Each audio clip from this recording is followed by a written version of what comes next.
Assalamualaikum warahmatullahi wabarakatuh. Waalaikumsalam warahmatullahi wabarakatuh. Allahumma salli wa sallim wa barik alaihi sallallahu alaihi ya Rabbil Mustafa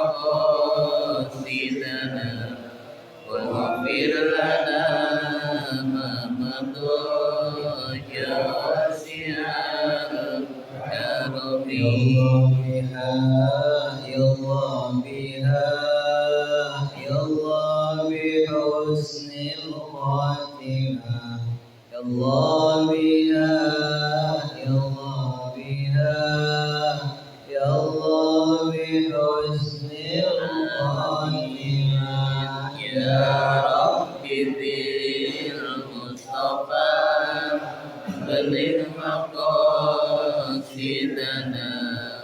wa bil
حول ولا قوة إلا بالله العلي العظيم ونستعينك على فساد فينا ونسألك صلاح من أمر كله برحمتك يا أرحم الراحمين اللهم بارك لنا في الموت وفيما بعد الموت بقولك لا إله إلا الله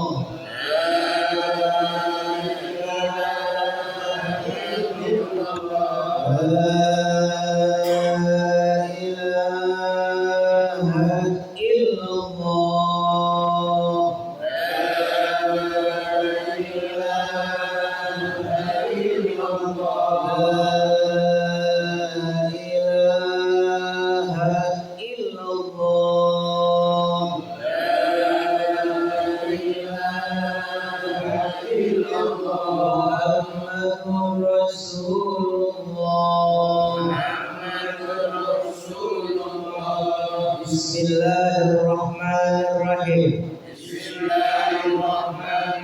Qala Rasulullah sallallahu alaihi wasallam inna min ibadi laman la yusibuhu illa al-ghana walau qartuhu lafsadat alaihi dinahu wa inna min ibadi laman la yusrifuhu illa al-faqru walau agnaituhu la afsadat alaihi dinahu. Hadirin yang saya hormati khusus PKL, Sekdir dan para pengurus daripada Saklim Global yang mudah-mudahan kita semua pada malam hari ini diberkahi oleh Allah Subhanahu wa taala. Amin.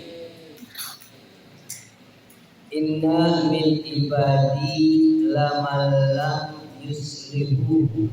Inna min ibadi lama la yusrifu illa wana walau aqartuhu la afsadat alaihi dinahu. Jadi sesungguhnya kata Nabi kita Muhammad sallallahu alaihi wasallam, min ibadi di antara hamba-hambaku lama lam yusrifu, dia tidak pantas. Dia tidak pantas illal ghana, kecuali memang dia orang kaya. Jadi memang ada Allah desain setiap makhluk memang pantas jadi orang kaya. Mana contohnya dari sahabat Nabi Abdurrahman bin Auf. Jadi itu Abdurrahman bin Auf ketika hijrah dari Mekah ke Madinah, sepeser pun hartanya dibawa. Sepeser pun hartanya enggak dibawa.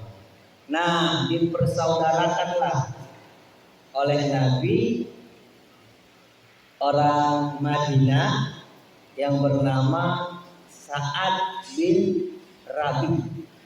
Jadi Sa'ad bin Rabi itu orang kaya. Dia orang kaya, hartanya banyak, tanahnya luas, istrinya 2. Orang dulu ketika dianggap saudara, bukan hanya harta dikasih, istri dikasih. Jadi kebetulan Sa'ad bin Rabi ini istrinya 2. Udah gini aja Abdurrahman, emang kita sudah dianggap saudara, sudah diikat dengan tali akidah. Nih setengah harta saya, rumah saya tuh dua, taruh dua, ambil satu.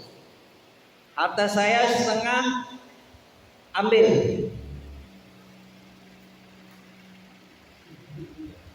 Nah, apa yang dikatakan oleh Abdurrahman bin Auf? Enggak. Padahal cantik tuh, istrinya cantik, tapi enggak. Harta enggak. Tunjukin aja saya pasar. Tuh, hebatnya tuh. Ya kalau model kita ditawarin begitu, udah dateng ya. Kita dateng ya dari satu kampung ke kampung sono, nggak tahu apa-apa, dikasih harta, dikasih tanah, dikasih rumah, dikasih perempuan. Wah, Terima kalau kasih. bangku ada sedap banget tuh itu. Ya, tuh dikasih, tapi dia nggak mau. Kenapa nggak mau? Dia mau berdikari sendiri. Tunjukin pasar. Tuh dikasih, ditunjuk pasar. Nah di pasar itu Abdurrahman bin Auf tuh berusaha, padahal dikasih 2 dinar, dipinjemin 2 dinar. Dikelola, usaha jujur, malah kaya. Jadi kaya. Kenapa? Memang Allah desain nih Abdurrahman bin Auf memang harus jadi orang kaya. Kenapa? Karena nanti dengan kekayaannya bisa membantu pertolongan Nabi besar kita Muhammad Sallallahu Alaihi Wasallam. Jadi memang Allah sudah tentukan. Nah, taruhlah di sini sumpama Pak Yono, kalau mungkin tanpa perantara dia ini masjid juga belum tentu bisa jadi semegah ini. Makanya dia Allah titipkan, desain oleh Allah untuk jadi orang kaya. Tapi sebaliknya, sekiranya enggak dijadikan orang kaya, lafsadat dinahu, rusak agamanya. Maksudnya apa? Ya, kalau sumpama dikasih orang susah, boro-boro ingat masjid, mikirin keluarganya aja udah tuh. Nah, jadi konsepnya begini nih. Ketika Allah Subhanahu wa taala memang orang tersebut takdirnya jadi orang kaya, Allah desain bukan dirinya aja berkemampuan dalam usaha, tapi Allah berikan pendamping yang bisa mendukung perjuangan dia. Itu makanya kadang-kala mencari pendamping itu penting. Dan kita udah bersama-sama berkeluarga dah, ya kan? Ada bahkan yang tadinya kaya susah. Kenapa? Istrinya nggak boleh megang duit sedikit. Punya duit sedikit pengennya ke mall, pengennya ganti HP, pengennya makannya di luar. Ada nggak model begitu kira-kira istri? Hah? Itu kadang-kala mohon maaf, berarti tidak menopang memang orang tersebut bakal jadi orang kaya. Banyak orang usaha, padahal sama usahanya, tapi toh kenapa yang satu usahanya lancar, yang satu usahanya pecel lele, tukang pecel lele. Coba dah, banyak kan? Tapi beda-beda. Kenapa? Yang satu mungkin dikasih istrinya sebagai pendukung, yang satu istrinya sebagai penghabis. Dikasih duit berapa aja habis. Bahkan yang tadinya jadi modal, yang seharusnya jadi modal, malah nggak ada modal. Tuh, kenapa? Tapi jangan salahkan istri, jangan salahkan. Nah, kita ini lahirkan semuanya adalah qadarullah. Jadi memang liman ibadi dalam hadis kursi tadi yang kita bacakan, ya, ada hamba-hamba Allah di antara hamba-hamba Allah memang Allah pantaskan dia jadi orang kaya. La yuslihu, orang tersebut tidak pantas tuh ilal gina atau ilal gona, kecuali dia memang harus jadi orang kaya. Tapi sebaliknya, kalau orang tersebut enggak dijadikan orang kaya, fafsadat dinahu, maka akan rusak agamanya. Tuh, satu. Yang kedua sebaliknya, Allah desain orang tersebut memang harus miskin. Memang harus miskin. Mana contohnya? Dari sahabat Nabi Abu Hurairah yang kita kenal dengan namanya Abdurrahman. Allah desain tuh. Sebab kalau Abu Hurairah jadi orang kaya, nggak bakal bisa merawikan sebanyak 6.000 hadis sahih. Tuh. Makanya dia orang susah. Tidurnya di rumah aja nggak punya. Disebut dengan ashabul asfah yang tinggal di pinggiran masjid, emperan masjid. Saking susah. Memang udah desain agar bisa mengambil manfaat yang lain. Apa? Dia bisa mendampingi, mengikuti pengajian dimanapun Nabi ngaji, dia ada di situ. Abdurrahman bin Auf belum tentu. Seandainya Abu Hurairah dijadikan orang kaya, nggak bakalan bisa merawikan hadis. Berarti kalau Abu Hurairah dijadikan orang kaya, maka rusak agamanya. Jadi ada orang dikasih kaya dengan kekayaannya malah bagus agamanya. Ada orang dikasih miskin dengan kemiskinannya malah bagus agamanya. Jadi segala sesuatu yang Allah sudah tentukan, kalau kita nerimanya dengan ikhlas, kita nerimanya dengan redho, itu ada hikmahnya. Ada manfaatnya. Oh, mungkin saya nih kalau dikasih orang yang berkecukupan, ya malam minggu boro-boro mau datang.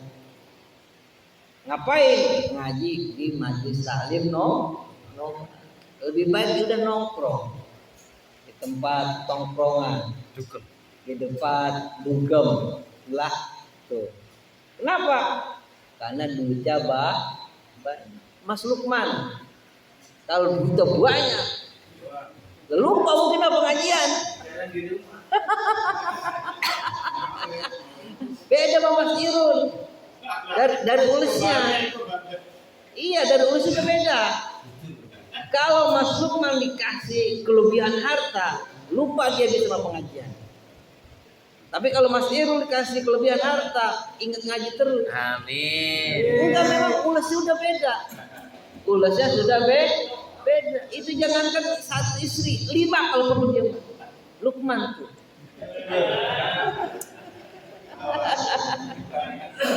Orang itu terlihat dari aura wajahnya. Bener kan ini Pak? Beneran. Ya, nih kita baca dah hadis saya. Nih. Wa inna min ibadillah ma lam yuslihu illal faqru walau agnaitu laqsadat alaihi dinah. Ada juga hamba Allah yang tidak pantas jadi orang kaya. Enggak pantas. Ini kalau gue jadi kaya nih orang tersebut, lupa sama gue. Mana contohnya? Yang tadinya miskin jadi orang kaya, Sa'labah. Sa'labah udah kasih tahu sama Nabi, udah syukurin aja yang ada. Dengan ini kamu bisa meningkatkan ibadah. Besok datang lagi. Kata Nabi, udah. nanti kamu malah nggak ibadah berjamaah. Besok datang lagi. Tuh.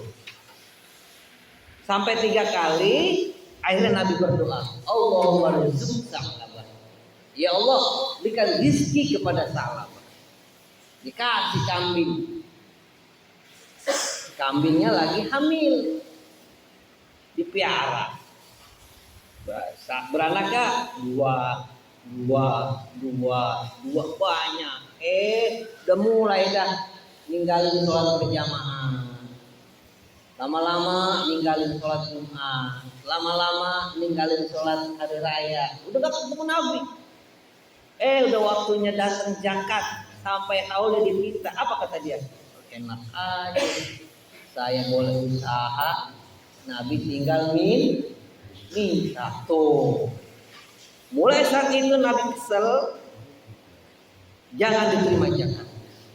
Sampai akhirnya di zaman Abu Bakar mau ngasih zakat nggak diterima Abu Bakar. Kenapa? Karena Nabi nggak diterima. Di zaman Umar nggak diterima. Akhirnya zamannya Utsman sama nggak diterima juga, meninggal dunia.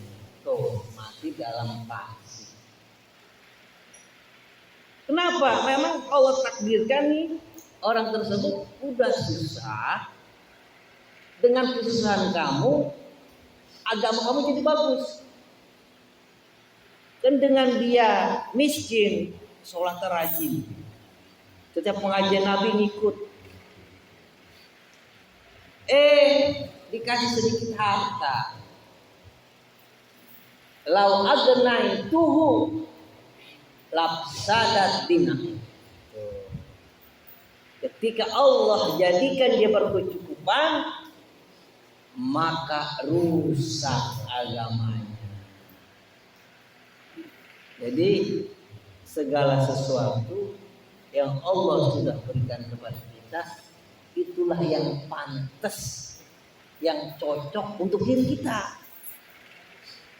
Jangan terlalu banyak hidup. Kalau kita berdamai dengan qada dan qadar Allah, tenang. Ya, hidup kalau kita berdamai dengan qada dan qadar Allah, jadinya tenang. Apa sih qada dan qadar nih? Kalau qada itu program, rencana. Jadi rencana Allah Subhanahu wa taala yang ditulis sejak zaman ajal. Kita belum ada. Nah, kalau qadar, ini qadar itu ketetapan sebagai realisasi daripada tulisan Allah. Jadi maksudnya begini, orang tersebut bisa kaya, bisa miskin karena dirinya sendiri. Maksudnya apa?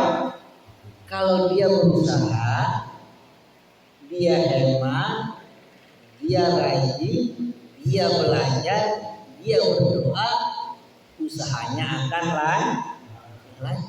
Jadi jangan cuma berdoa udah ketetapan Allah.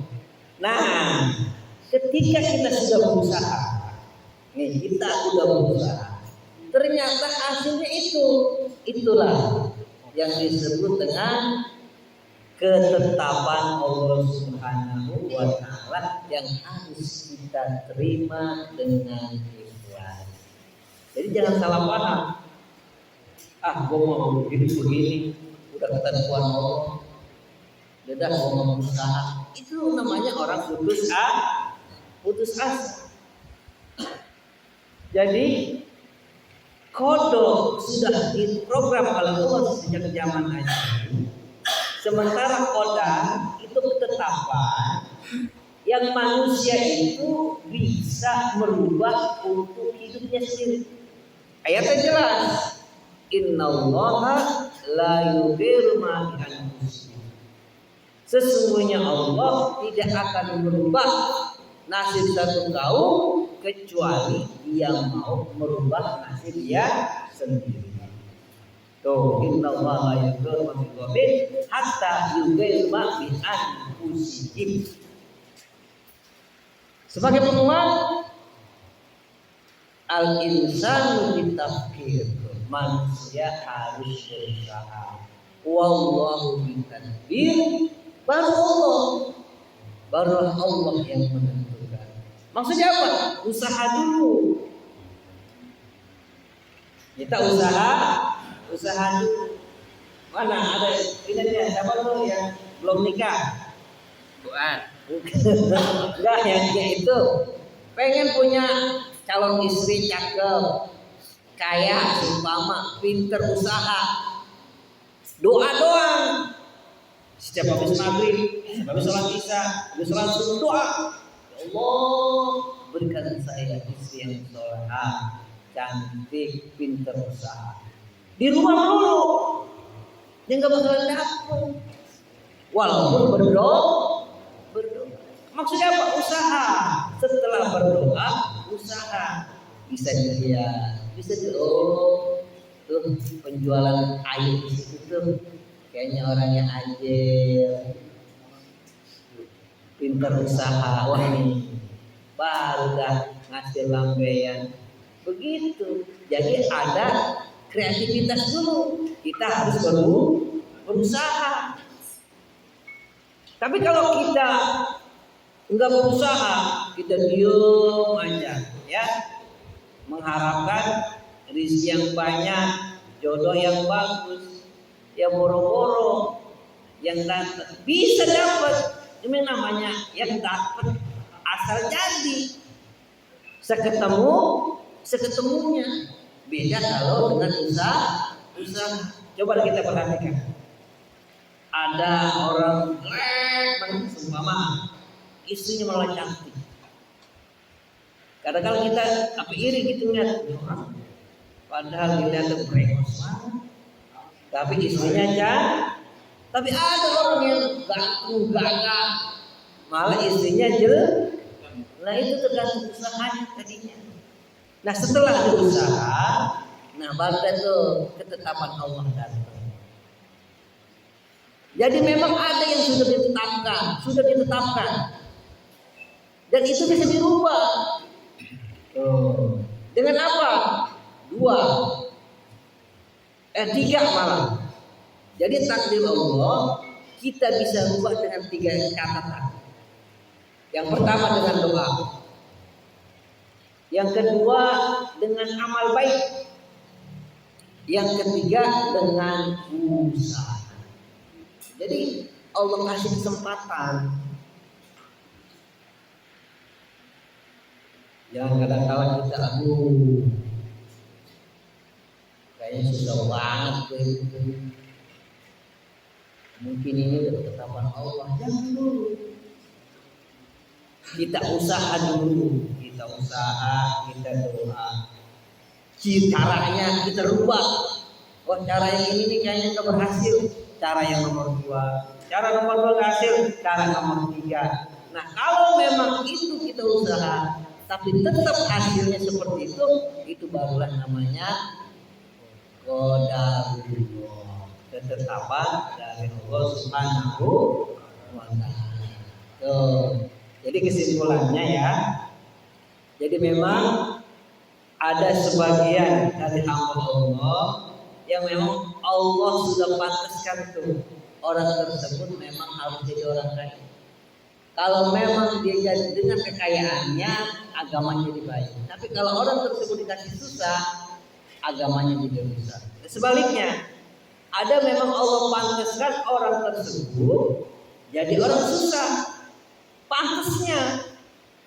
Kalau memang Allah jadikan dengan kesusahan dia bagus agamanya. Tapi walau sebaliknya, kalau dia dikasih kaya, malah rusak agamanya. Tadi tuh kisah Abdurrahman bin Auf kembali. Pengen miskin dia, padahal pengen miskin. Ketika itu Nabi bersabda, orang yang kaya nanti dihisabnya lama. Orang-orang udah pada masuk surga, ada orang pada masuk neraka, dia belum selesai. Nah, nangis. Abdurrahman bin Auf nangis. Akhirnya semua hartanya dia korbankan untuk perang Tabuk. Satu. Yang kedua,